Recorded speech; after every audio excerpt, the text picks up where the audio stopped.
What's up, everybody? Welcome to another Foodie show. Again, Dude Network is powered by Garage Beer. Glad y'all could be here with us. Welcome to another Sunday, buddy. Way, man. What's up, brother? How you doing? Yeah, man. How you? Good. Welcome, everybody, to another Foodie show. Sunday installment here on the Dude Network. That's right. Hey, don't forget to thumbs up these things, guys. Right. That's what helps a lot. Guys, gals, people in the chats. That little blue button or the little thumb button, make it blue or however it works. Fill it in. Yep. Fill it in.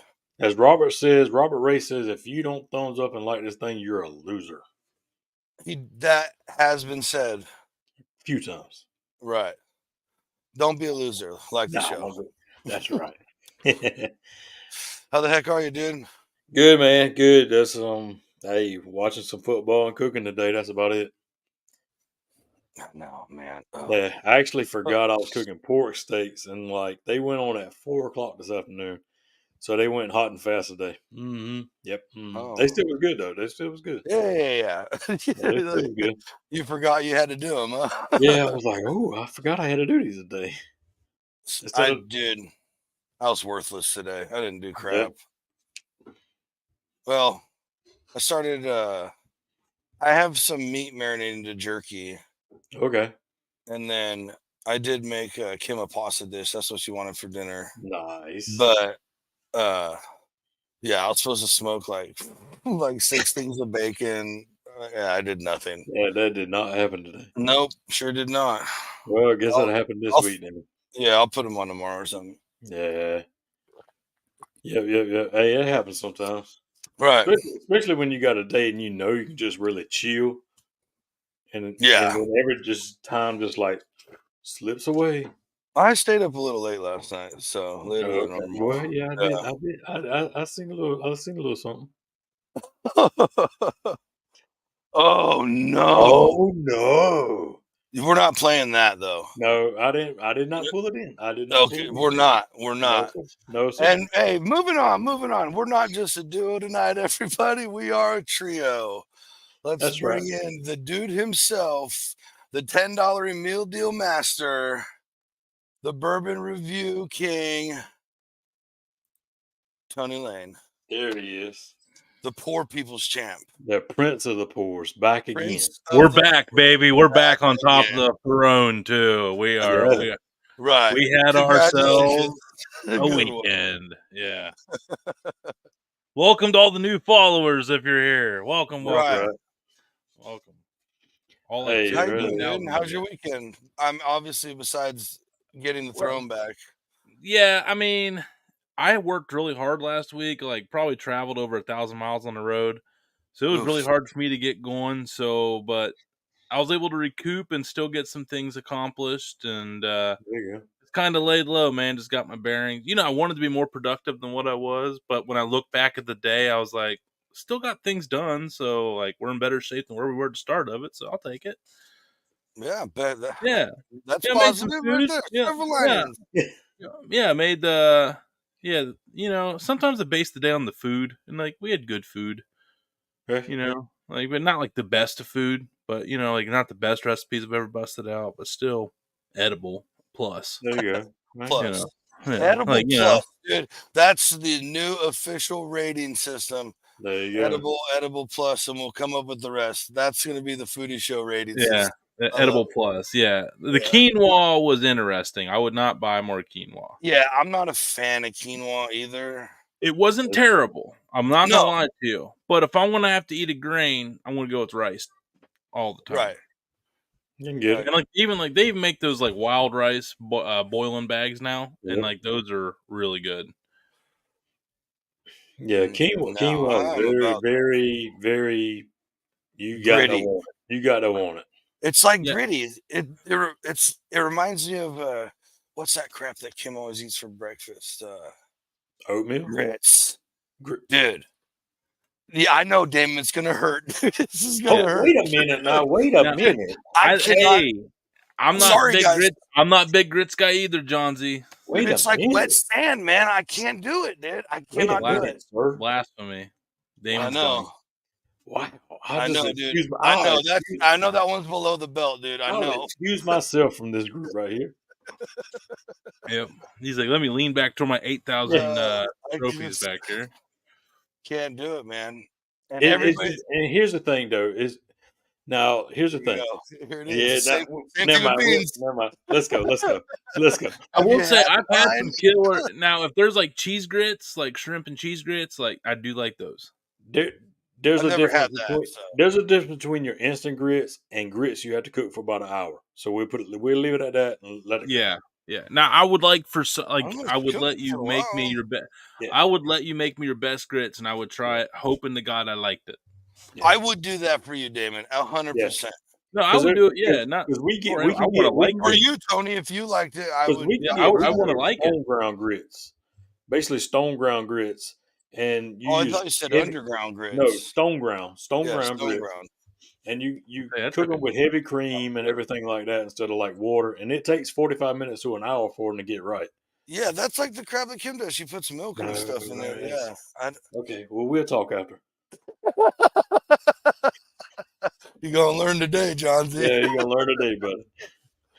Oh man. Well, we're not here to talk just about grits and us. Heck no. This guy probably knows some stuff about grits. He probably does. Probably have a new seasoning out. Grits. He's actually been around with the Dude Network for a long time. This is a new rebirth deal. We're really pushing the small business stuff and love that.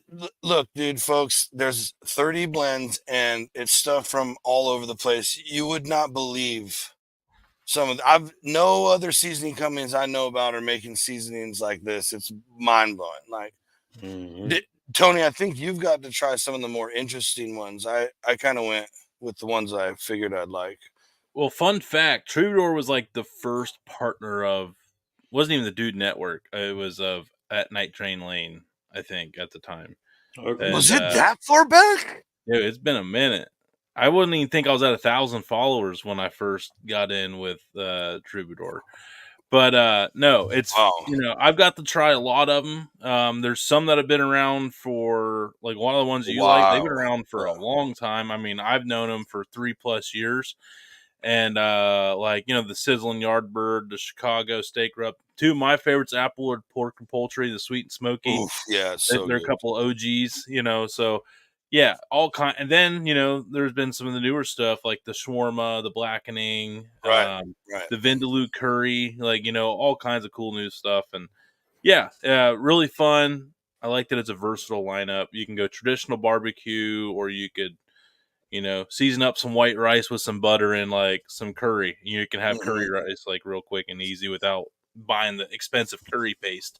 So yeah, really fun stuff, and also Pete's a really good dude too. Right. Absolutely. And hey, you know what? Let's get him in here. Let's just meet him. Why don't we just that's the thing. We talk about these cool seasonings, but we also bring the face to the shaker. That's right. Shake it up. Work? Here we go. We're shaking it up with Pete tonight, fellas. Hey, it's Pete. Hey, everybody. Hey, Pete. How the heck are you, dude? Pete. Welcome to the Dude Network. I'm well. How are y'all? Fantastic. Good, man. Good. Appreciate you coming, man. Yeah, heck yeah. So I guess first off, let's kick it off with how did you end up in the spice game? By accident, actually. Totally by accident. Yeah, it's after I left the military, I went to business school for a while, then, worked in the civilian world. And over time, I just thought to myself, I need a kind of a side business or something, but nothing really ever manifested or anything. But one day I just was going through a bunch of cookbooks like I do, because I like to cook and been doing that since I was, young, been basically since I was a teenager or maybe even younger. But anyways, I came across a beef jerky recipe, oddly enough. And I thought to myself, I like beef jerky and I own a dehydrator. Why am I not doing this? So I started, so I started doing it, and came up with a whole bunch of recipes and passed it out to the jerky out to friends, family, coworkers. And over time, people were like, you should sell this. I'm like, yeah, all right, maybe I should. Well, I remember being on lunch break, and it took about 5 minutes on my cell phone to find out that, in the state of New Hampshire, you can't make homemade beef jerky and sell it at, say, a farmer's market. It's just not allowed. So I was like, wah, wah, wah. And so I thought to myself, I was like, that's game over right there. But then I thought to myself, what can you do? And it turns out you can do like dried bread mixes, coffee, and spices. And so I don't drink coffee anymore. I don't bake, but I'm like, spices? All right, this I think I can do. So I pretty much sat down, just studying spices and herbs, what goes with what, how do you make a taco seasoning, and just started taking notes and buying spices and slinging and taking more notes and taste testing. And over time, it's just like a mad scientist thing. And right, hell yeah. Started passing them out to friends, family, and coworkers again. And people said, you should start selling this. And I said, that's a good idea. I think I can do that this time. And then, as we all know, in 2020, early 2020, COVID hit. Right. So I found myself out of a job, but as one door closes, another one opens. And that's 2020. I set up Troubadour Spice Blends that did the paperwork for it, and here I am. Oh yeah.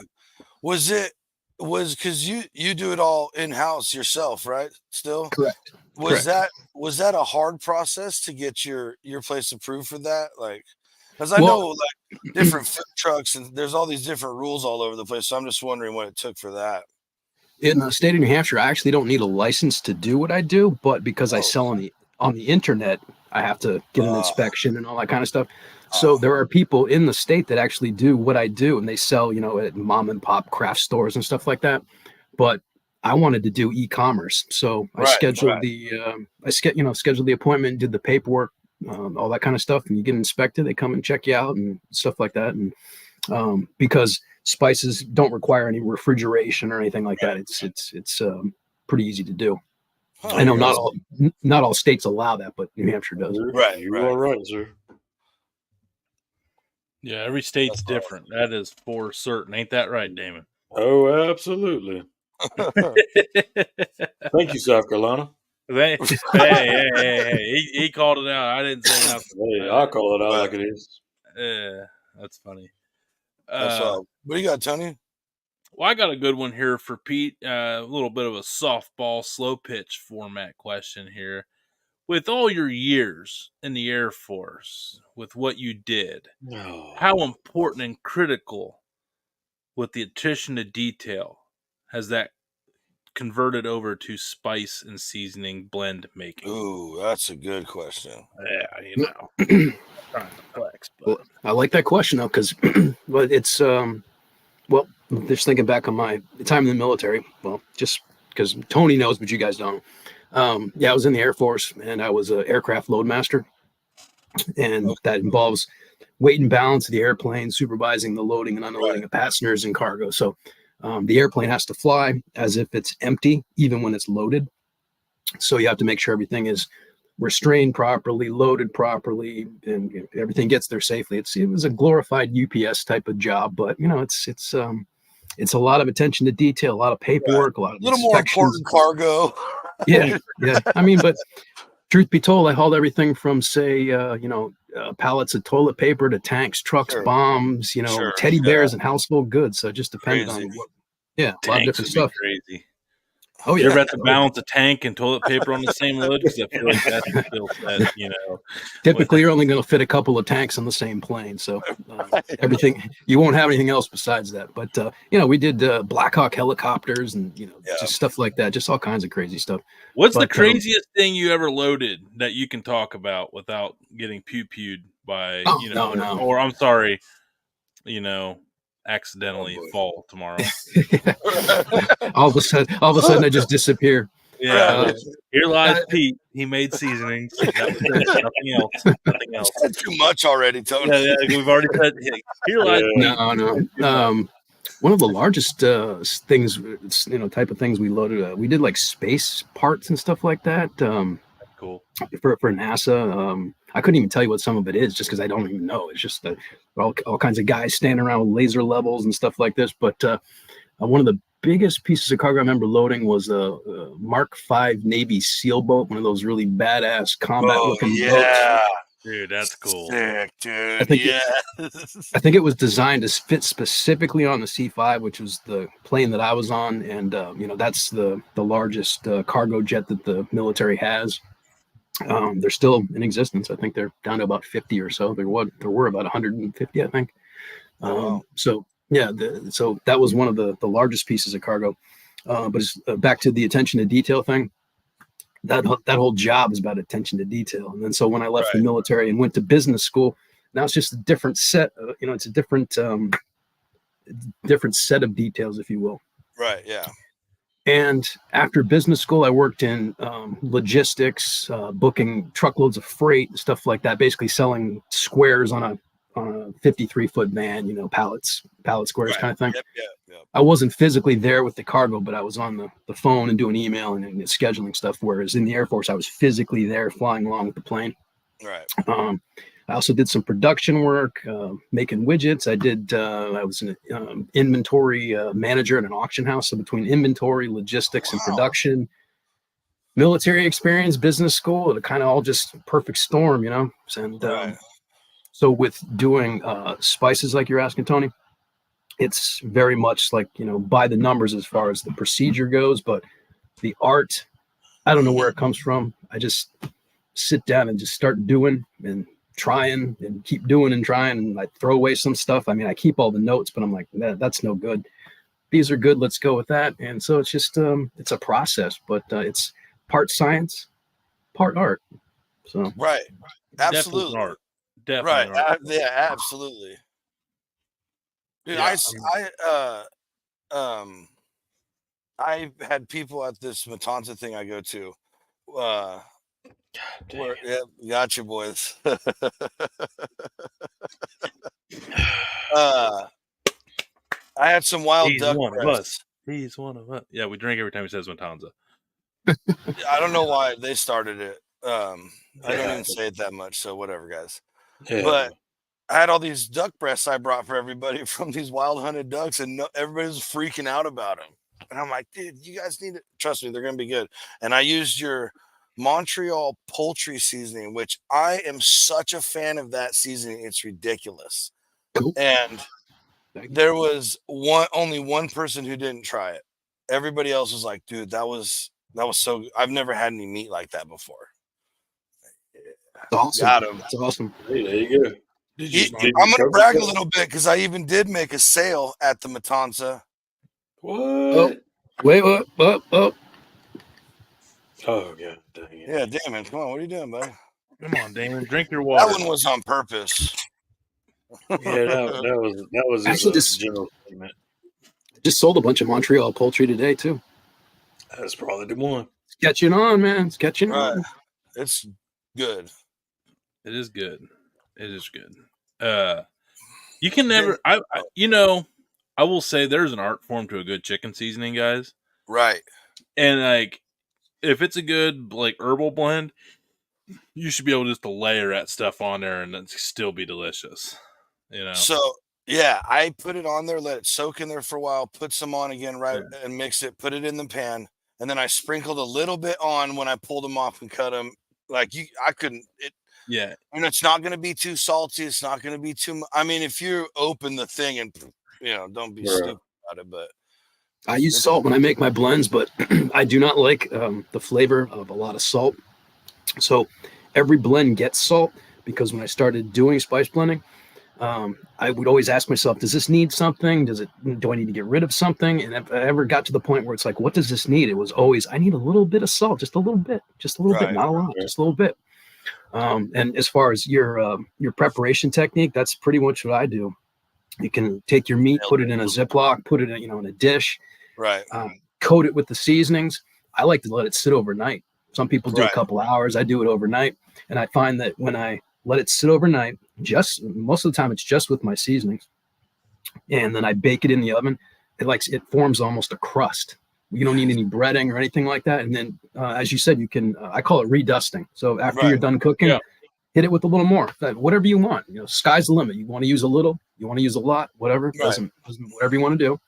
But you have to be cognizant of the fact: are you frying it? Are you grilling it? Or, how are you going to cook it? What kind of a pan are you using? All that kind of stuff. Yeah, I will say one thing that friend of show and fellow dudette Tina Cannon taught me on the herbal stuff is putting it on something piping hot, like brings extra aroma and activates, and it's called flowering your herbal seasoning there. Yeah, like you toast Yeah. your seasoning before a little bit in a pan all the time. All the Yeah. time. Yeah, I haven't done that, but that's a nice trick too. Yeah, it's the same thing. It just but yeah. releases the oils from stuff. Yeah, So the flowering. Yeah, just the heat or the steam or just whatever. Yeah, activates it if anything. So yeah, when you have them like herbal flavors like that, you put it on that freshly cut up juicy chicken breast, and you put a little bit of that on there. Oh, But chef's kiss, man. That stuff's the bomb. Okay. See the funny funny thing. The thing I like about it is how you can see all the different spices. It's not just ground up powder per se or granules or whatever. It's like full spices. Like sometimes I actually have to take the thing off to get all the pieces out when it starts getting down towards the bottom. Yep. I'm glad you brought that up, Johnsy, because I get the question a lot about the 4-ounce jars, because I know the holes and the sprinkle holes are not large enough. So what I like to do, because I've searched around, and the best deal I can find in that size jar is the ones I'm offering. Right. When you go up to the 8-ounce jar, it has bigger sprinkle holes, and I'm going to start offering the 16-ounce jars, the big sprinkle holes, like it's about the size of a Parmesan cheese shaker can. Yes, love it. Well, what I do is I just unscrew the cap. I do whatever I saw, people on the Food Network, either put it in my hand and sprinkle it like that, or, I open up the wide mouth part of the 8-ounce jar and just kind of dust it like that. But yeah, my spice blends are typically pretty robust. The grains of salt and pepper and the herbs, it's not really necessarily a fine grind. It's more of a coarse grind, like a rough grind. Chop or something. Yeah. It just depends on the blend. Some of them are more powder like. Some of them have a lot of different other ingredients in them. But yeah, that's where you're talking about makes sense. And folks, don't think in your head like Montreal steak seasoning from that one company than the big shakers. It's don't get confused. Don't think it's going to be like that. It's not. It's way better. I just know that also totally different. People will get hung up. People will get hung up on names sometimes. So I just wanted to clear the air on that. I don't know though. I was always a fan of the Montreal steak seasoning. I always thought that was really a solid one back in the day when we didn't know much about seasonings. Like Montreal steak was always. I'm not saying it's bad. I'm not saying anything like that. No, it was always in the pantry. There was that one when you guys were growing up on that was. Oh yeah. Like there wasn't many blends. There weren't a whole lot of blends. It was like Lawry's, salt, pepper, garlic, onion, and then Montreal steak. Right. Or wait, I will say we always had lemon pepper. I thought lemon pepper was like a standalone spice. I thought only one company made it. I was like, lemon pepper. Yeah. Lemon pepper was my first true love in the seasoning world, man. Just FYI, Tony, I might have something like that coming out soon. I'm just saying. Oh boy. Dude. Hey, Pete, I tell you, I'll probably use it. Excellent. Yeah, I think it's got some shrimp scampi already. I did some what I make tonight, my Hawaiian pulled pork. I put it on it's on Instagram, and I just got it uploaded to the site, so there's pictures and a recipe. But I did that tonight with my Aloha seasoning, just a pulled pork with my Aloha seasoning and chicken broth, and then served up with some rice and some pineapple and all that good stuff. Pretty good. Hell yeah. Yeah, I'm not hearing anything I don't want to hear. Yeah. Recipe and pictures on the site. That's funny. What you got, Damon? Yeah. Hey, so I just want to know, of all you use in the service, all your travels, did any of it bring a certain flavor profile to your seasonings?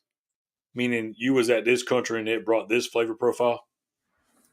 I can't really cite any specific country as far as a flavor profile, but having, started cooking from yay high to a grasshopper all the way up to I'm 48 this year, traveling the world, tasting different dishes and being exposed to different spices. I don't know. I guess it all just kind of sets in the back of your mind at some point and just start cooking and slinging spices. And it's almost like I'm a musician too. That's part of where the name comes from, Troubadour Spice Blends. Right. So it's kind of like a young troubadour. Here we go. sing it, Tony, sing it. Here we go again. But it's kind of like being a musician. Your influences, I guess. So Right. different musicians have influenced me and my singing and playing guitar, and just traveling and tasting food. That it was the same kind of process, I guess. But there isn't any one country that I can think of that necessarily influenced me. But I enjoyed going to Spain, had some great steaks and seafood there. I had some great steaks in Germany. I had some schnitzel. Walking downtown in Germany, you're eating I guess I'm calling it shawarma, but over there they call it doner kebab. I believe it's DONER, doner kebab. It's like a doner kebab, a shawarma, and a gyro, the Greek version. They're all pretty much the same. That kind of shaved meat in the pita pocket thing. Yeah, different flavors, but yeah, spackle or spatzel is another. That's a German one I always like too. Yeah, but it's you can have some bad. noodles. It's pretty basic, but a good basic one is delicious. Yeah, I traveled through Asia, so I've had some stir fry, vegetables, rice, meat, that type of stuff. So I just picked up a lot of different influences in a lot of different places. Right. Is there a country you were ever in that was like, this food sucks ass? English food isn't terrible, but at the same time, it's really not that good. I had a feeling, bro. I've heard a lot of people complain about the food in England. It just seems like plain and boring and uncreative. It's very, very plain and boring. And no offense to any of our European friends, but I'm part English, part Irish, part Scottish. So it doesn't offend me. But yeah, I had something like steak and ale pie, which is kind of like a fancy version of a pot pie or something. It was okay, but would I order it again? Probably not, unless I was stuck in England and there's nothing else to eat. Yeah. Their fish and chips their traditional fish and chips are good. Fish and chips. I can go with that. I'd probably just. They take that. That's to an art form. I remember Chef Dave on TikTok taught me traditional. Dude, it was like so many proper steps of. Right. He was like, you don't drop the fish unless the oil is a certain temp. Then you pull it, and then you let it heat back up to a certain temp before you re-add it. Triple fry it, triple deep fried the chips, man, which are just squared off potatoes. There's not even. Yeah, that does sound delicious. It was. That sounds. Well, that was the thing. They don't make tartar sauce; it's a caper sauce. So, even that was delicious. It was like tartar sauce, but so much better. No relish. Use capers. Interesting. But it was really good. It was really good. Johnsy. What else you got? All kinds of stuff, Pete. What's the season you're most proud of? There's got to be one. Ooh, that's like picking a favorite child, bro. I know, but there's got to be one. But he's got 30 children, and one's most favorite. Well, there's some that you worked harder to get right, and there's ones that you're like, oh, I nailed this, and so there's one that just sticks out. It has to, or a few maybe. Yeah, there probably are a few, and you're right. It's like picking your children, right? I get asked this type of question quite often, and well, let me think. Pig dust. I use it on everything, and that's not how I designed it. It's not. I was thinking about pigs, pork, stuff like that, and over time, it's just become an all-purpose kind of thing. So if I'm making a steak with steakhouse burger, it's getting some pig dust. If I'm making something Cajun, it's getting some pig dust as well. So that's one of the ones. I really like, as far as crowning achievement kind of thing, West Coast blend. I kind of like that one. It's just my tribute to my time in California. It's a good one. Glad you like that. I would say, it's a good one. I remember that's the one that even the Dubster Doobie, he always raved and ran. Yep. And then my Applewood pork and poultry. It's not. I could say it's an interesting story. I originally started out, I was calling it a pork chop blend, and it just kind of reminded me of the baking spices and garlic. And so I tasted it, and it just kind of reminded me of pork chops and applesauce, because I put in cinnamon and nutmeg and stuff like that.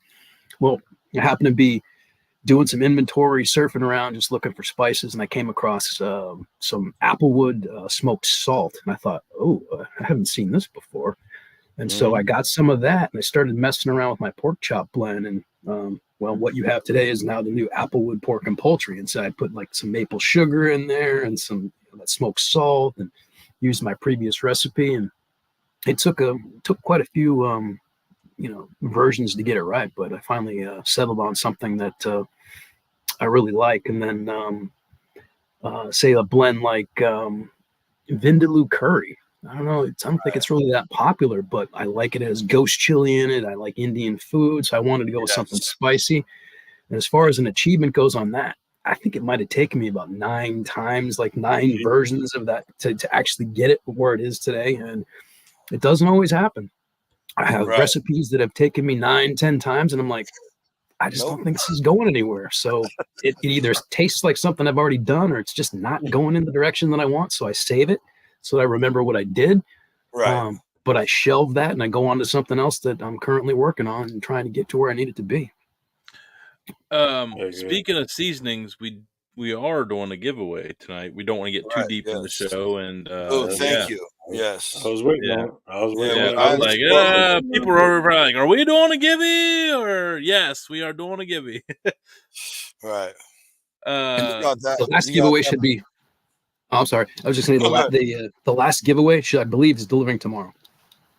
Yes. There you go. Nice. Yes, and then we're waiting to get the guy was in here, Mike McManus. Waiting on him to get. We have to get his flavors. We'll get his out from last week as well. But yeah, let's tonight we need a hashtag is normally how we do it. Pete, you're the guest. So for a variety pack, 5-pack of 4-ounce shakers, so you can try 1/6 of the lineup at Troubadour Spice Blends and get a little taste. What is going to be our winning hashtag for tonight? Do I just tell it to you? Yeah. Mike, we haven't got a hold of you yet, but I was. So yes, you were the winner on Friday. Congrats. Make it hashtag George Strait. Ooh. Again, George Strait. I love it. Oh, was that last week's? I didn't notice. No, Blake Williams. It was funny. Like a couple weeks ago, we were like, pick something. And he's like, we were giving away Troubadour, and he goes, hashtag George Strait. I mean, I can do something more. I can come up with something more creative if you need. We'll put rocks at the end of it. George Strait rocks. No, how about this one? We'll change it up. We'll go with New Hampshire on this. Live free or die. It's the state motto. Live free or die. I think we'll get some. We'll probably get There'll be some fans of that in the chat. Know that. It's on the license let's plate. See how many we can get here. Just like that, folks. Just like that. Follow that Live beautiful free or die. right sorry. There you go. It's on the license plates. Come on. Right. Oh, I can get behind that. Here they come. Here we go. Too much is like I'm still going George Strait. Well, let's play we have a video for this. All right. Yeah. We got a clip for this giveaway, or at least, Damon's got something in the background here. No, that's the website there. Oh, let's take a look at it. Let's pull that up. Let's pull it up. Oh, there you go. Look at that. Look at that. That's what I love to see. That's Jamaican jerk, which is also. There's your Korean barbecue here. Which is my favorite. I mean, everyone knows. I mean, I currently have pork marinating in it as we speak. Yeah, I got an 8-ounce shaker, and I have about 1 ounce left. Yeah, that stuff right there, folks. That's your Applewood pork and poultry. Good. Yeah, that stuff's really good. It's really got the pepper flakes in it, but it's super sweet on the front side. Show that next one right next to it. The Montreal. Yeah, that's become one of my new favorites right there here. You go. Yeah, I mean that's good stuff right there. Let's see what we got next. Pete, I mean, you have 30 blends. Do you have like a number of how many you want to ultimately have? Not really, but I know it's going to be more than 30, and probably I don't know, probably less than 50. I mean, I have plenty of stuff that has been developed. It's just I was telling you about it before, Tony. It just takes a while to, be able to get stuff on the site and print out the jar labels and just do all the paperwork. And so it's a process. But I mean, if I wanted to load up everything on the site today, we're probably pushing 40 some at least. So wow, nice, that's awesome. Just don't stop. I can't I can't stop. Well, don't. Please don't. It's good though. I mean, not everybody can do it, and luckily with you having like the residential kitchen, like you have an advantage from other companies in other states that have to use co-packers to sell because that you have to buy mass amounts. With you can buy 5 total pounds worth of stuff and make a seasoning and have 20 bottles at a time, and you're like, all right, when I run out I can make more. So you're in a spot where you get to just have as many as you freaking want, and as long as you got space on your in your cabinet or on your shelf for the ingredients, which at this point you probably got most of them. You can sit there and just play mad scientist, man. So yeah, I think it's cool, and the world of food is always evolving. Like, we're seeing new trends all the time, new recipes, and yeah. And and he makes a good point there, texture, because it's small batch. It's not a bunch of like coarse bulk seasonings like Pete here, and I've noticed that the pricing is different. Now, is that safe to say that if it's a higher price point, then that just means that it has more pricey ingredients in it?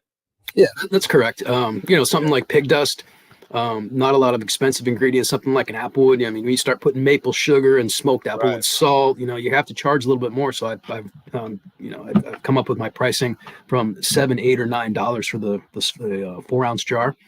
But say, let's go back to pig dust. If you get an 8-ounce jar, which is twice as much, obviously, I'm charging $10 for that rather than say 2 4-ounce jars would be 14. So as you go up in size, and you're going to see this with the 16-ounce jars as well, you're getting a discount as you go up. And then, somebody wants a 5-pound jug of something, they can, contact me and we'll work out a price, and I can do that too. But I just start with the 4-ounce jar. To me, that's the standard size, and then 8 and 16. I think some other companies sell in 6-ounce jars as their smaller one. Just depends where they get their jars from and how they did their recipes and all that kind of stuff. But, yeah, the pricing it's reflected in the types of ingredients that are in each blend. It has to. You can't. Yeah, I've seen some companies. Oh yeah. Yeah, if it's a seasoning you like, there's not a big difference between 4 and 8 ounces. I'm sorry.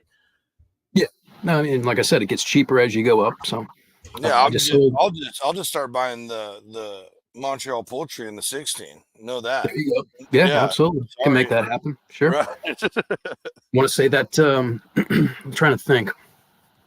I don't have it online yet, but for the 16-ounce size, if it was originally $7 for a 4-ounce, it goes $7, $10, and then the 16, I believe, would be $18. So I think that's that's 4 jars worth for $18 rather than $28. Right. I love it. I'm all about ingredients and where stuff comes from. That's a big movement in my life right now. Yep. For a few years, fermenting stuff, like taking my health back. And when I can look in there and go, oh, I can see what all this is. This is real stuff. To me, I mean, I'd probably pay a little bit more for it because I know it's healthy, homemade ingredients, right? Not some. I know I'm not speaking out. I know there's really good co-packers out there. There's a lot of really good stuff out there, but that's all I'm into it. Yeah. I love supporting that too also. So I appreciate that. Thank you very much. I mean, I'm sourcing, non-GMO, a lot of organic ingredients. Yeah. None of my stuff is certified organic yet. It takes time and money, and there has to be a customer base that wants that. Mm-hmm. But I'm always sourcing non-GMO,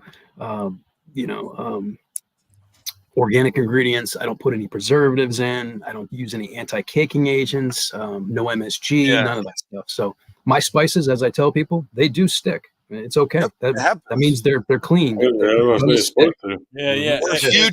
We're huge fans of clumps. If I get something that's not clumpy, like I'm like, this is suspect. This is maple sugar clumps, paprika and cumin clump. Just hot pepper flakes clump. It's okay. Just give them a shake. It's all good. If you need to, a little butter knife, shake them into a bowl, crush them back up. You'll be fine. It's all good. That lets you know that that's the cleanest stuff you're gonna find. So.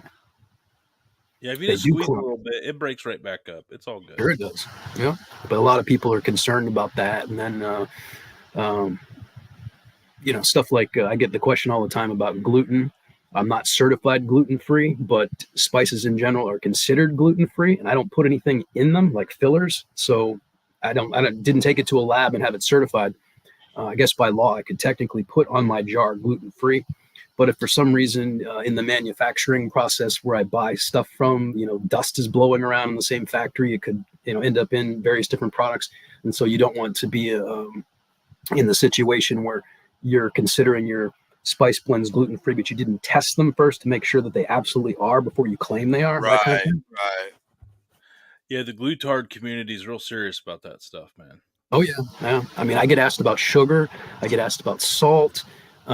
Sugar is not considered an allergen. Salt's not considered an allergen. It's basically what wheat, soy, nuts, and dairy. Those are the allergens that I have to declare.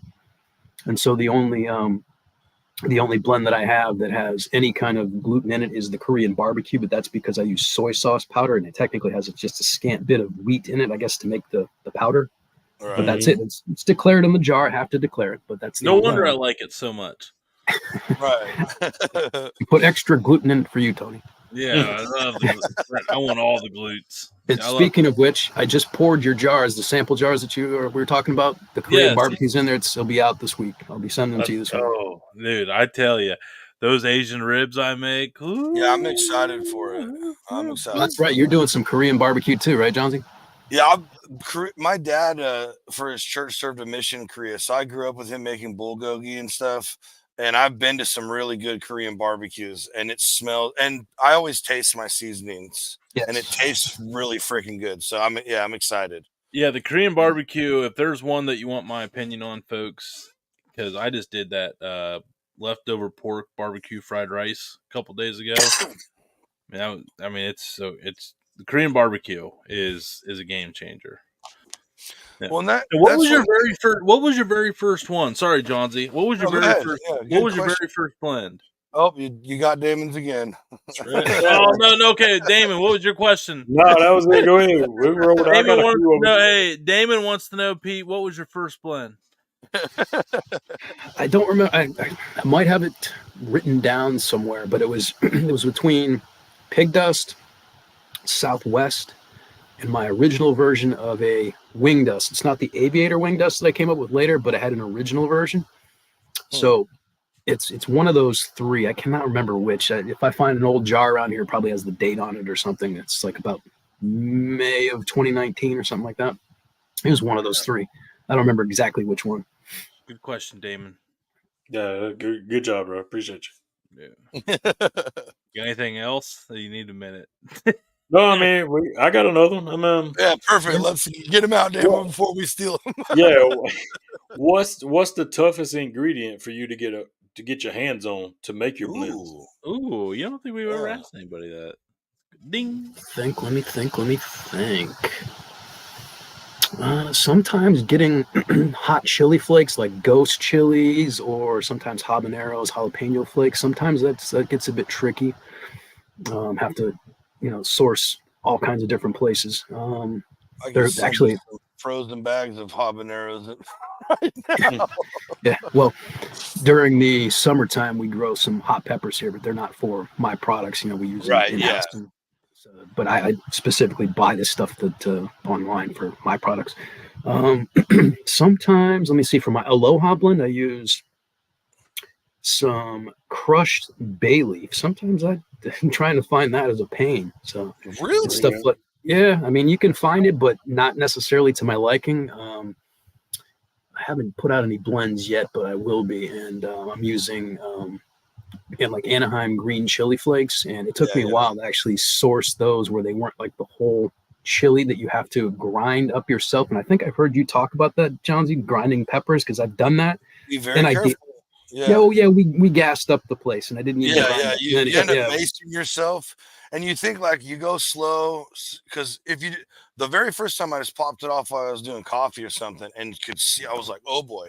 So let that settle down, but take off the lid really easy. It doesn't matter. There's this invisible layer you can't see, and by the time you start breathing it, it's too late. Oh yeah, it's like a pepper spray bomb just went off in your house. Yeah, it's awful. wild. I remember one time, a guy worked at a restaurant. He went through all these precautions of making this like super like scorpion reaper pepper wing sauce, and he went, rubber gloves, wore the mask, like did all the things, and he did it, and then he went back to wash the dish. And he had like scalding hot water and he rinsed it out and it steamed all in his face. And he went through all the measures and he made it to the finish line and he tripped on that damn finish line and he didn't cross it. That's awful. So you actually brought up a question. You said you grow a garden. Can you grow your own ingredients to dehydrate and use your seasoning blend? Is that legally allowed? I don't. Yeah, I'd have to actually look. I don't have a good answer on that. I'm thinking probably not, because to me, I'm like, the reason you can't do beef jerky, like I told you I started out with, is because the moisture content and mold and stuff like that. And they want to make sure that it's being packaged properly. So I mean, if you're growing your own, I bet you could grow your own produce and sell it at a farmer's market. Yeah. But to actually take it to the next step and grind, dry it and grind it to make sure that it's proper. I'm doing like a what do you call it, a homestead food operation or a cottage food, kind of operation. So I think to go to the next step to dry it and then grind it and then use it, it's probably a no-no. But I'm not sure. But as far as what I'm doing, I wouldn't want to do that, because like growing it to me is a separate process. Harvesting it and drying it and grinding it's a separate process, and then spice blending to me is a separate process as well. I mean, I'd much rather grow a lot to keep up with all the plants. Yes, you would. You would indeed. So. In Ohio, you can under their cottage, but every state's different. As you and I have talked over the years, it's we have discovered that it's definitely different in every state. So I was just curious on that. It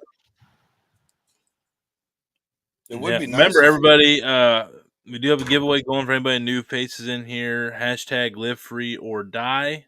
All one word. # live free or die. And it has. Correct me, it has to be in a comment by itself. No other characters or nothing? That's right. Okay. All right. We'll make sure. So I got to stop yawning. That'd be great. Sorry we're boring you that bad, Tony. No. It's a long day. Wait, want me to tell you the story about where the name came from, Tony? Yes. That was John's Yep. Stealing Damon's question. Yeah. Well, I'm like I mentioned before, I'm a musician. I've been playing since, I don't know, I guess I was a teenager or so. Sing and play guitar, little bass, drums, all that kind of stuff. Yeah, and my man. done some traveling, like to cook. So I mean, that's you kind of start to see the idea take shape. But I have a list somewhere. I can't find it, but it's around here somewhere. And when I was trying to come up with a name for this company, I just jotted down anything that came to mind, and I wasn't happy with any of them. And it got to the point where it's like, I need to set up a company, so I need a name to do the paperwork. I need to do the design for the logo, the jar labels. Everything hinges upon, the name right there. And so I happen to be just doing what I do, and I'm driving around town, and I'm trying to just think, and I do that a lot. Just hop in the car and go for a drive and turn on some tunes. I'm a driver too. Hell yeah. Yeah. I'm just driving around. I got my Spotify going. Hell yeah. And I just remember driving around, and all of a sudden George Strait Troubadour came on the Spotify. I'm like, why didn't I think of that sooner? So, so that's where it came from, and it's just kind of like it fits the world travel, the music. Young troubadour. Sing it, Tony. Sing it. The songs I feel. Yeah, it sounds just like George. Make a name. But yeah, that's where the name comes from. Yeah, that was a fun show. We were just singing. Everybody just randomly belting out. I was a young troubadour. Yeah, y'all were. I didn't even know the song until that night. Yeah, Really? Damon's not a big country guy, believe it or not, folks. You Not might think South Carolina automatically has to like Billy Ray Cyrus, but no. I thought they did. Yeah. Look, Yeah, I'm a huge punk rock, indie, emo guy, like that Warped Tour kid. But I thought it was pretty standard. If you lived through the 90s, you listen to 90s country. I thought Rock. 90s country was an amazing generation of music. Amen, brother. Amen. Brooks Amen. and Dunn. I mean, come on. I guess we grew up in different places, sir. Because I mean, Brooks and Dunn. You didn't grow up in my America. Hey, to me, growing up in the 90s was all about like Wu-Tang and stuff like that. So I mean, Hey, Wu-Tang was sick as F too. Yeah. Funny. And what's funny is I didn't know Wu-Tang existed. It was not even allowed. There we Well, go. Tony, you do know that Wu-Tang ain't nothing to fuck with, right? Yeah, I knew. But I wasn't aware. I wasn't aware. I was in the still 90s fucking with them because I didn't know you weren't allowed to fuck with them. You know, that's where I was at. Yeah. You still not. You still can't. In the 90s, I was listening to Pearl Jam. Yeah. Pearl Jam. Yeah, I was in a big Pearl Jam guy. Yeah. They had Guns N' Roses. Literally every other grunge band except for Pearl Jam, I was pretty cool with. I don't know what it was. Mom was an '80s chick, so my first music outside of that I was exposed to outside of the country back on the old dairy farm, it was like Devo Whip It, like them and like Blondie. I remember like Whip It was like, I was like, man, what a cool song, because it was something that wasn't country. Those are the guys in the red plastic hats. Like, yeah. Like, and like in our area, there's like one like modern music channel, 2 maybe rock stations, and then like 10 country stations and 80,000 Christian stations. So yeah, you didn't get, and we didn't listen to anything but the 2 countries. Oh, my mom's favorite band's Led Zeppelin, so I was raised right. Yeah, now Mom did like some AC/DC, so I did. Yeah. AC/DC was the first like rock band I was exposed to. She had the Back in Black cassette. Oh, didn't we all? Yeah. I remember the switch from when I went. There was still stuff I couldn't get on CD, and I went down and I bought a tape of Queen's greatest hits and a CD of Bad Religion, all ages greatest hits. Oh. Bad Religion is so badass. Damon, you like Bad Religion? Nah, who was that? No, come on, he's messing now. He's messing. Sing me a song, I'll know it. Dude, hey, I saw him for the American Jesus, 21st Century Digital Boy. Yeah. Sure. Yeah. One of my favorites. Los Angeles are burning. I want to conquer the world. Oh, yeah. What a brand new idiots of the brand new religion. Yeah, I don't know very well. That dude shreds the guitar in that song the whole time. Dude, that guy's killer. I saw him in 2010. That was the last time I saw him, and it was 30 years of rock. They've been punk rock, dude. Imagine putting Anti-Flag's bassist with that guitarist. Anti-Flag. I saw them that same year. Anti-Flag's badass, dude. Anti-Flag's bassist is one of the sickest bassists I've ever seen play. I never got to, of all the things, I never got to watch Anti-Flag play. I've been to Warped Tours, I've been to all these festivals, and Anti-Flag was all the time. I know, but I've just never been to one of their shows. Which is weird because they're from the East Coast. They're from Pittsburgh. They're from an hour and a half. Yeah. They were every year they were at San Francisco Warped Tour. Literally have friends that were at the house destruction parties.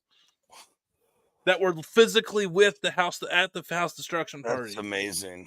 And like I never got to, because they were, I knew them when they were still like playing at like shows with 50 people, they were, I was listening to them, but never went to watch them. That's probably a big dating myself. I'm probably dating myself, but I actually saw Guns N' Roses and Soundgarden in the same concert. Dude, that would have been a crazy good show. Worcester Centrum.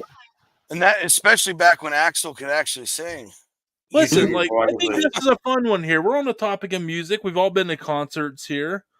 Everybody's biggest or like craziest concert, like holy shit, that actually happened when you left, like concert, like all time greatest concert. I have so many, but the one that meant the most was when I went and saw Korn and Rob Zombie, because I'd been a Korn fan for since junior high or whenever, and I just never, for whatever reason, I never got out to see him. Never. And it just came, my daughter got tickets for her birthday, and all her friends bailed on her. So she hit me up, was like, "Do you want to go see Corner Rob Zombie?" Like, what? Yes. You know? And I was like, I had chills the whole time listening to them. And they were all back together. So it's all the original members. That was one of the pinnacles right there. Yeah, for sure. Yep. What about you? I got to see Metallica, Danzig, and Suicidal Tendencies all in the same concert. Hell yeah. I mean, I'm not the biggest Metallica fan, but that's a freaking lineup. Yeah. The bass player, I think, knocked himself in the head with his bass somehow and ended up having to come off the stage. And then another time, my friend, he was really into metal, and he dragged me to place in New England here. I think it used to be called Great Woods. I think it's now called like the Tweeter Center or something like that. It's not the one that caught on fire, was it? Might have been. I don't remember. But that concert, it was Pantera, Biohazard, and Sepultura all in the same concert. Sepultura! It just sounded like someone is basically growling into the mic for about 2 hours. Yeah. There's some metal I really like. I would say coolest concert that was like, I'll look back and say that was like a really cool one. It's actually a country one. It was Chris Stapleton opening for Hank Jr. And it was sober Hank Jr. that night. So it was good Hank Jr. There's two Hank Jr.'s you can get. One where he shits himself on the stage and doesn't even know where he's at. And then there's like the night I had where he's like actually out there trying to put on a good show. And Chris Stapleton was like sounded just like in person like he did on the radio. So that was really cool. But best performer, and this is a wild one, best show I saw that was just super badass and high energy was Story of the Year. Like dudes were going like backflip. Like the dude like threw his guitar, jumped up to like the second row of speakers, did a backflip, landed on it, jumped up in the air while the stagehand was throwing the guitar back to him. Midair, like catches it, throws it on. When he lands, the lights went and he like struck it. And I'm sitting there and I'm like, holy shit. For like a simple House of Blues Myrtle Beach concert with like 1,000 people, man. No, I was there. Dude, I got the drumstick at that. I got the last drumstick because I was front row. I gave him the shocker, the whole they're trying to be remembered. I thought I was this one right here come from Joey, rest in peace, from Slipknot at the House of Blues. That's crazy. Yeah, I got a Story of the Year drumstick. It was the last one. The guy walked back and forth, and he pointed down to me, and he goes, "You definitely earned this fucking drumstick." Dude, I was at that show. And physically gave it to me and like left, and I was like sitting there like, "Oh!" So a show like Story of the Year, that was a cool one. But yeah, sorry, Jonathan, go ahead. No, you're good. There's one of like the most, I don't want to say like meaningful in that way, but one of the coolest experience I've had at a show was our fair dude gets some bangers during the summer. I don't know how these people are booking these stars for freaking Turlock Fair. Well, when you pay your 30% sales tax, that's where some of it's going to. It's like $12. You pay your fair ticket to see him, and that's it. You get to see him. Yeah. And I got to see 38 Special, and the coolest thing is I had like just shaven, so I looked like really young. And this was 10 years ago or something like that. And I was standing up like singing every song with them because I have like 3 of their records. I'm a huge vinyl guy, like a couple times he would just turn and like just sing with me. Like, dude, this young ass kid knows all of our music. Like, how is this? Like, this is a he's guy. Like, happiest day of my life. We got another 30 years of one fan. Yeah, right, dude. Yeah, dude. So he would just like turn and we'd sing songs together. I was like, dude, this is fucking cool. Yeah. That was Damon, cool what about you, man? Hey, I'm gonna say it's that same show. Slipknot at the House of Blues. Dude, what a small place to hear all that noise, dude. Dude, it was the problem was if your arms ever went down, that's it. You never got them back up. Yep, and if you put them up, they're up for the rest of the show. And you just hold on because it's gonna be you're gonna sway this way, you're gonna sway this way, you're gonna sway this way. badass show. That's the best one. And I've been to a lot. I've been to a lot. House I've of been to Blues was cool Ozfest because it and was stuff like such that. an It's just, it was an intimate venue because like you oh, know yeah. and I remember because I watched Stain there, and Stained was probably one of the cooler shows I saw there too. Yeah, Myrtle Beach. There was like 2,000 people max, but they were bringing in. It was the biggest venue in Myrtle Beach, and all the bands wanted to come to Myrtle Beach. You know, because it was like a place to want to go to.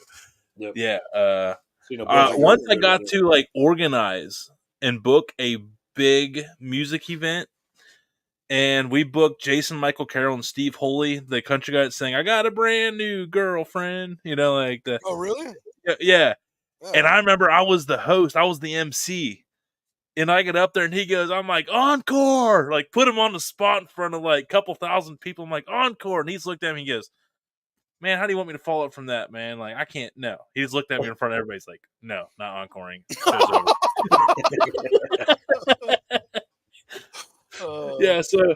So like he just looked at me, he goes, I'll meet me of another show, dude. He goes, I'll meet some people for some photos if you want. But yeah, Steve Holy was a turd, man. He just got every time you went to his tour bus, you'd open up and just weed coming out. It didn't like meet. Jason Michael Carroll was out there, met every vendor, took out the festival, like spent time with as many people as possible throughout the whole day. Where Steve Holy just smoked a lot of dope. But I probably would have too if I was in Sherridsville, Ohio. What about you, Pete?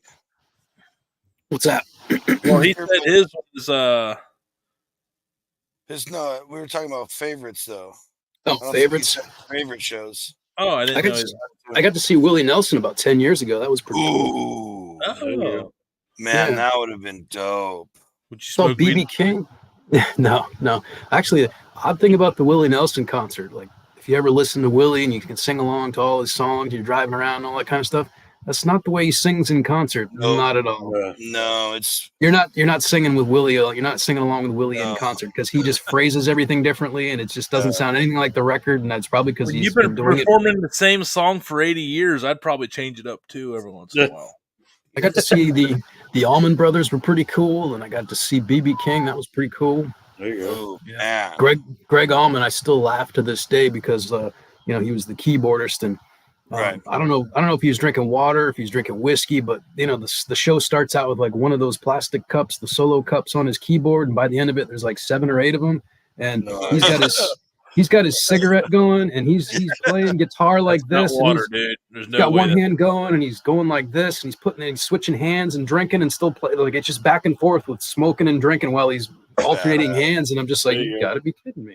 Hey, it's got to be hard. It's hard for pianists to be in a rock band because they try so hard to be rock and roll, but you can't be rock. I don't know if the guy. No, dude, you ever seen Journey live? No. I'm saying there's very few that can pull it off. There are some that can, but there was a couple bands I saw where the keyboarder was trying to be part of the show, and it's like, stop, dude, please stop. Something corporate. He is Andrew. He is the show, and he's the singer and plays piano. Dude, that might be the guy I'm talking shit about, actually. But no, dude. Speaking of hands, what about the Def Leppard drummer? Yeah. The craziest thing is when you hear the drum rolls in the songs. Because he does it in time with his feet. Yes. Pause. You're like, dude's got skill. I wasn't tripping on him. Dude's got skill, man. Dude, but do you know that story? They were like peaking as one of the biggest rock bands at the time. He got in a wreck in a vet, and they told him like, dude, you're gonna lose your arm. And he's like, you don't understand, bro. I played drums for one of the biggest rock bands in the world. Yep. And they're like, your arm's dead. Yep. And still went on to kill it. That's wild, dude. Greatness. Wild. Drums are like a whole different level of talent, man. Like your hand-eye coordination. I can tap out a beat, and I can do some things, but you're absolutely right, bro. This whole like double bass and these shit they do now on drums. And then there's some that can even like jam out to double bass, like do their patterns and like belt out like good chorus to like the drummer from Atreyu, like that. Atreyu sticks out. Wild, man. Yeah. Like what about Phil Collins, bro? Yeah, I can feel it in the air tonight. Right, Genesis. He played drums all through there. He didn't start playing. I mean, he plays like every instrument, but he didn't start playing guitar till he did like the Tarzan soundtrack that everybody saw. He was always on drums, singing, calling The in the air at NFL, night. the NFL's using that now, aren't they? Are Probably. they? Thought I saw him use it the other day, like in a commercial. But that song, the Phil Collins song, the drums, yeah. It's a He's good still one. getting paid, man. Still getting good for Phil. Good for Phil. Everybody, don't forget we're at the hour mark. We're going to be here in just a couple. Let's just say final call for hashtag. final call for entering the hashtag Live free or die. Live free or die. I was going to pull up an example here. I'm sorry, I didn't. You got it? So many cool. I did until somebody typed something. Yeah. There we go. Yep. Live free or die. That's what we're looking for. If you have not entered this hashtag, last call. Enter this hashtag now. Do it now. For the win. Get into the chopper. Get to the chopper. What? It's not a tumor. It's not a tumor. It's not. Yeah, that's probably the most famous line of that movie. Right. Shit. What a classic. It's wild what people will pick up on, and then that's what that whole thing. The whole movie. The whole movie ain't nothing but a tumor. Yeah. It was like kindergarten cop or something. Kindergarten cop. Right, yeah. But he didn't have no tumor though. He didn't have a tumor. Did you guys see where on friend of the show Dave Dana on his wedding day, like Arnold like sent him like a voice, like a video message? Like, dude, they like keep in touch. It's wild. Yeah, like his team be like, "Hey, did Arnold talk to you today? Like, we're just trying to keep track of who." And he's awesome, man. Yeah, so many, we've had so many wild, awesome, random interviews, questions. Right. Name. We've had some pretty cool name drops. If we had to do a list of top 5 name drops of people who they've talked to on the show, like it would be up there. That's like the 6 Degrees of Kevin Bacon. I'm dating myself on that one too. I know the phrase, but I forget how it works. Oh, they used to do it on country radio stations all the time. Like someone would name someone, and then in 6 steps they'd trace them back to Kevin Bacon every time. It was insane. Sometimes in like 4. That's wild. Like someone in 6 steps. Like it was wild. Not it's really like that phenomena where if you have like 30 people in a room, that 2 of them are going to have the same birthday on average. You guys heard about that? I never heard that one. Yeah, it's no way.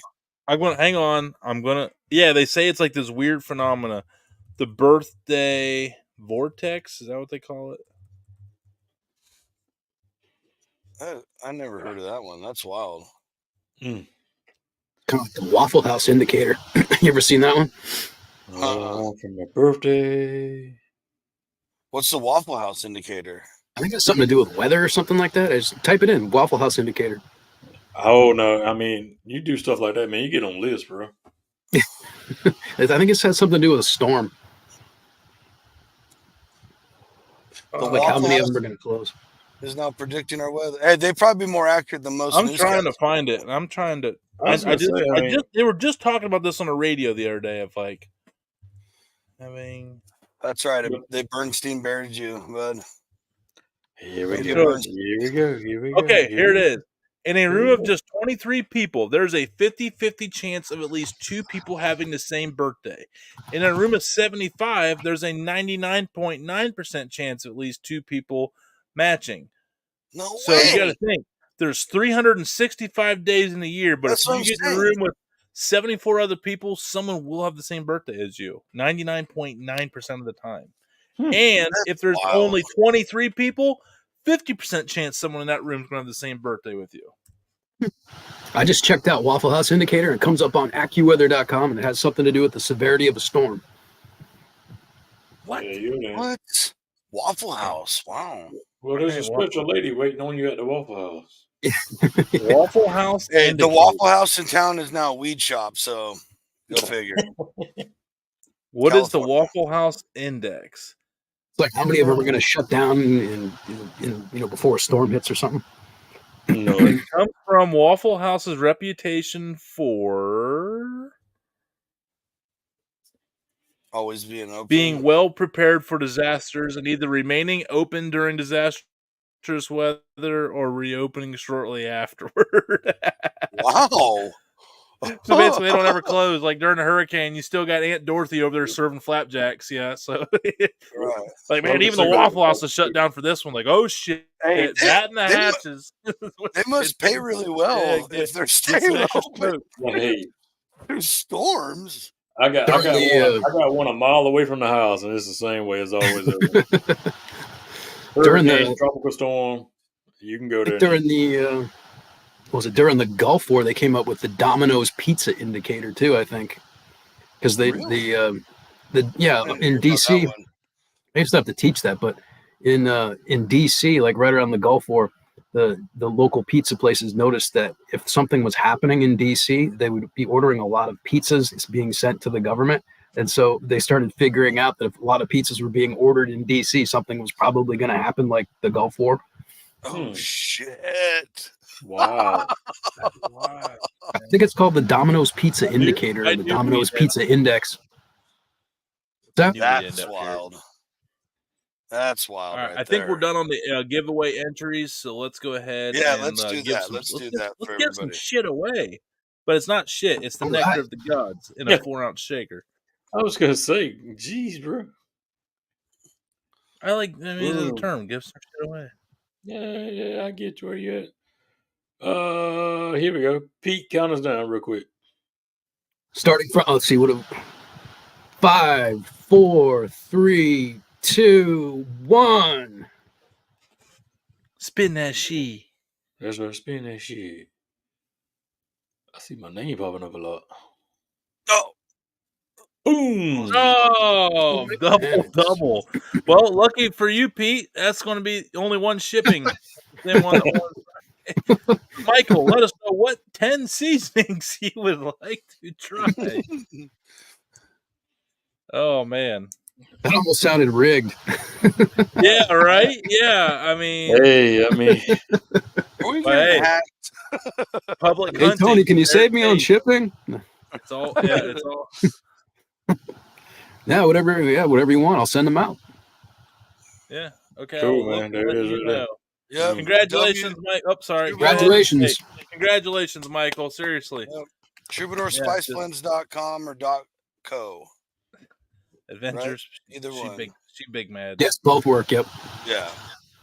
Hey, you're welcome, man. Thanks for paying attention and tell as many friends as you can. You know, like hey, if you want to win stuff and have good chances, come on over to the Dude Network. Which reminder, everybody, give back giveaway is still in full swing. We actually get to add a new prize. We're going to add 2 new prizes. The goal of this is to keep it to a 1 to 8-ish winner to ticket ratio. Unless it gets real out of control. So we're closing in on, I think we're at 25 entries total. We were at 18, then we got 7 more. So we got 25 entries for the give back giveaway. It started out with the coal-fired pizza oven, which I forget the Pizzoli or Pizzoli, whatever the brand is on that there.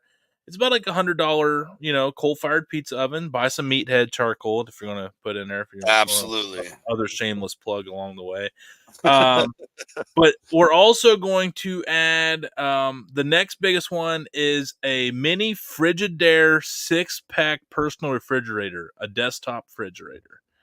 Like it's like the old school Frigidaire with it's got the old vibe colors and stuff. So we'll get that there.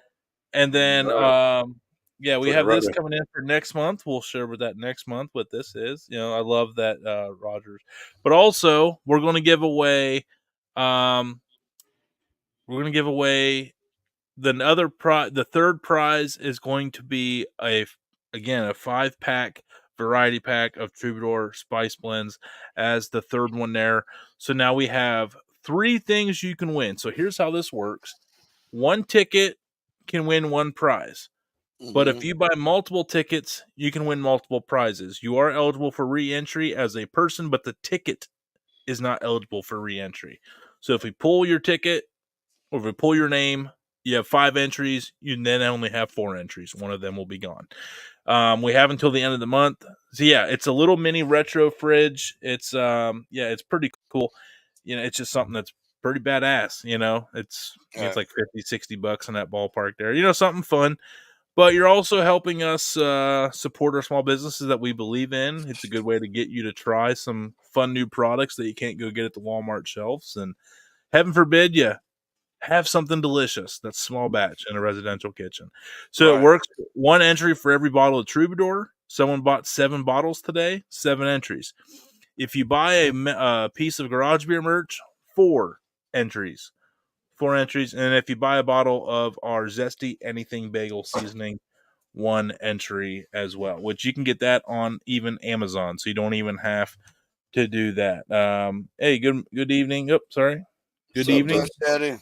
Good evening. But Pete, it's been an awesome month, man. This is we're figuring out this give back giveaway thing as we go, but thanks for being a part of it, man. And thank you. I'm glad that we've getting some seasonings to some other places of the country. Get to know. What I like about your stuff is you can buy just 2 or 3 at a time, and you can literally do that 10 straight months and still not try everything. Go. Yep. More on the way as well. Start out small. You don't have to commit to an 8-ounce shaker. You can go with a little 4-ounce, see if you like it. And then, obviously it's a hell of a deal to go up to the 8-ounce shaker. If it's me making a suggestion, go to the 8-ounce because you're going to get cheaper per ounce significantly. And there's like a 99.999% chance you're going to love it. It's just, there's rubs and seasonings all over the place. I'm not speaking bad about anything, but these are a little different, and I like them. You'll really enjoy them, everybody. And this is a good question, Roger. You must know. Thank you for asking. It's like he knew I was leaving something out. That's why I like Roger. This is why he's the mayor. No stones left unturned. You have to send me a proof of purchase because, believe it or not, Pete does get more entries and more orders than what we get here off the Dude Network. So he's not going to give people's personal information to me because he got an order. So you have to let me know, or Damon or Johnsy, send us a copy of your bill of sale, your receipt, and it'll show down there how many items you bought. And then we will keep. Damon is doing a great job of keeping all this in check. So you send us the entries and your receipt. We convert those into tickets. We confirm it with you. Say, hey, thanks for sending that. You got this. You're in. And then at the end of the month, it's over. And on the next show after the end of the month, we will do our drawings. And we will keep adding more prizes. So we're at 25 now. So we're at 3 prizes. If we get over 30, I'm just going to go ahead and round up and add another prize in there. And I don't know what it's going to be, but we'll figure it out. We figured out the Frigidaire thing like a half hour before the show started. So, yeah. Yep. Oh, bean question. That's what I was going to say. Hey, we can't leave out of here. Yeah, we also had the old pizza question, the controversial pizza question. Yeah. Pete, we let you off the hook. We are going to put you on the spot and make you pick a 50-50 here where either way you're wrong. So enjoy these questions. Nice. Enjoy these questions. So beans or no beans in chili? That's the question? Yes. I'm going to guess New Hampshire. There's only one way to answer this, but I think I know the answer. I know traditionally I know that traditionally no beans go in chili. I know this. However, I do put beans in my chili, but I know a lot of people like to use kidney beans. I don't really like kidney beans, the texture, so I will go with like a black bean or like a red bean for like red beans and rice, that kind of thing. Okay. I don't always do beans, but if I'm going to, that's what I'm going to use. But I know traditionally, like I said, Texas, they're like, no beans. I'm like, Depends on it's very regional. It's very regional in Texas. Like North Central and Dallas area do not believe in beans and chili, but when you get down around the Gulf side, they put beans and chili. Yeah, well, I'll do chili and rice. I'll make a pot of chili. I'll make some rice. I'll just combine them together, stir it up. Good to go. That'd be good. Well, down in Cincinnati, they put chili on spaghetti, but they put cinnamon ash chili on spaghetti. But if you do like regular What the chili on spaghetti, it's not terrible. No. Yep. You've never had chili mac? Chili. Chili That's Mac's delicious. Chili Mac's different. That's not chili on spaghetti. Yeah, that's a little Noodles different. and noodles. No, that's absolutely not. Yeah, I Sir. knew that would get a rise, Damon. Oh I my knew that would. gosh, this I knew is that would get Johnsy fired up. Call all noodles the fucking same. mutiny, dude. Yeah. Gosh. All right. Pineapple on pizza, yay or nay, Pete? Yay.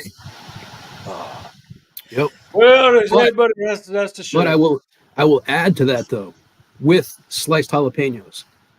I've heard that a lot from people. If there's Roger one I said- had to try, if you put a or- gun to my head, said you must eat pineapple on pizza, but put some jalapenos. Yeah, on Daddy there. Dutch said Italian Okay. sausage. I will say he's got 2 meats on there with that pineapple, so that I would try it, Daddy Dutch. I would try it, and that's saying something. I would eat it, but I would Do pick not the hold your pineapples breath. off, and I would be still upset that there was pineapples on it.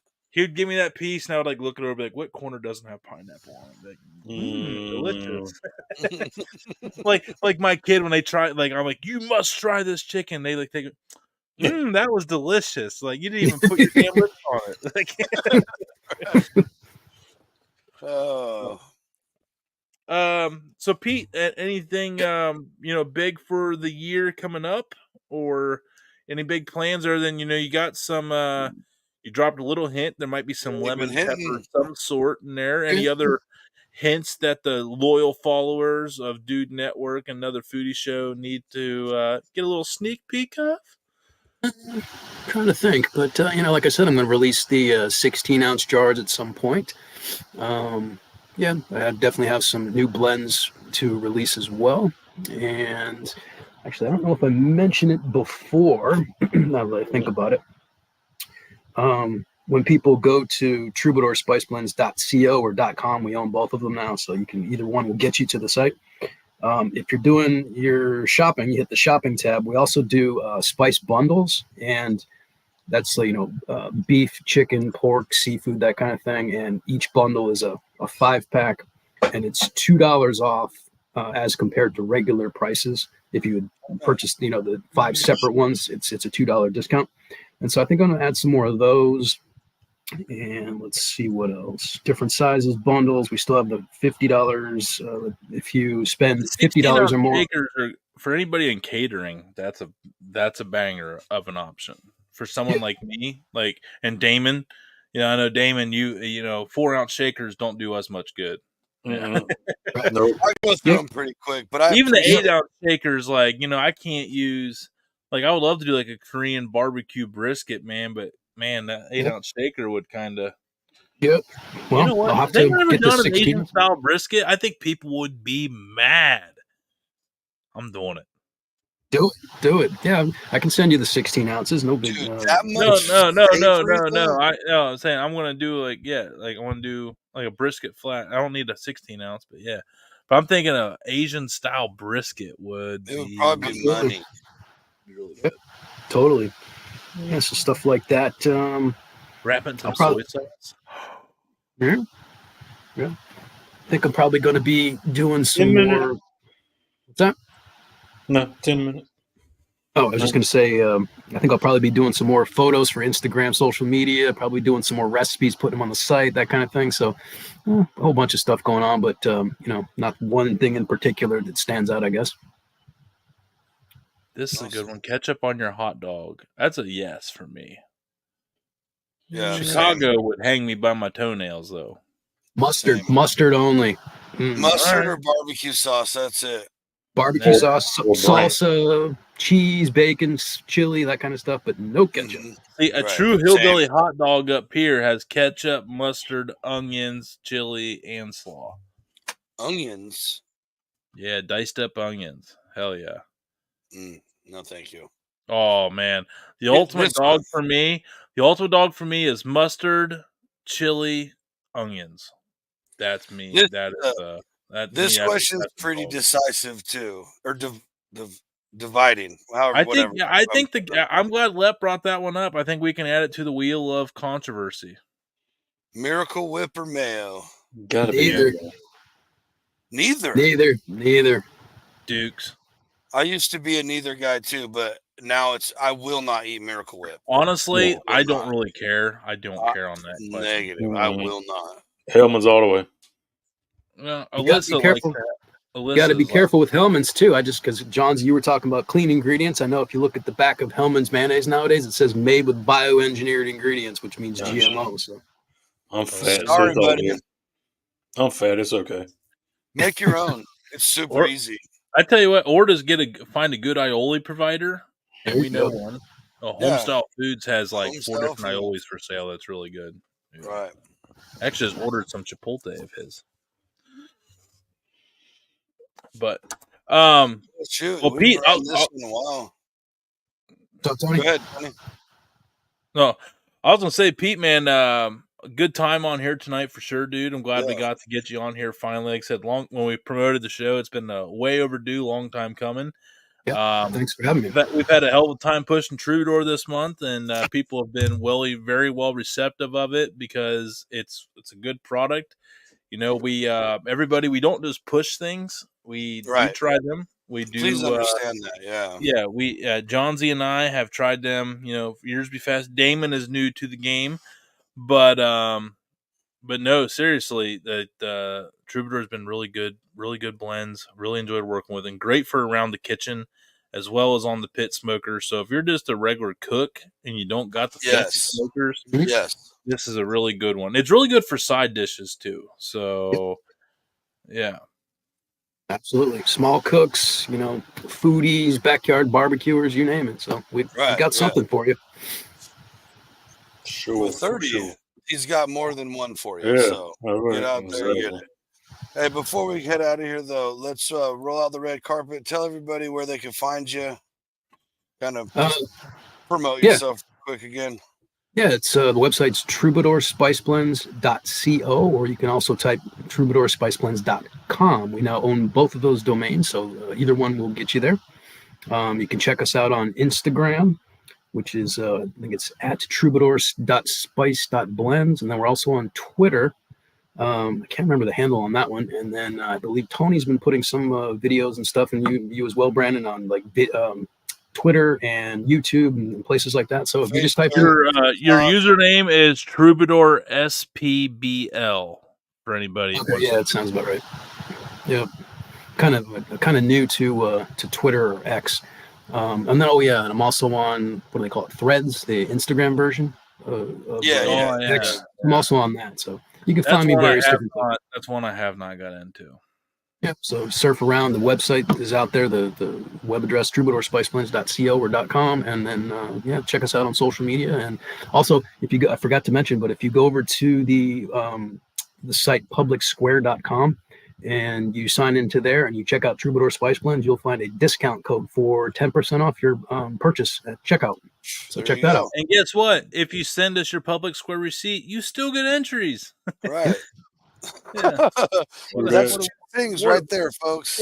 And free shipping on 50 over at Troubadour too.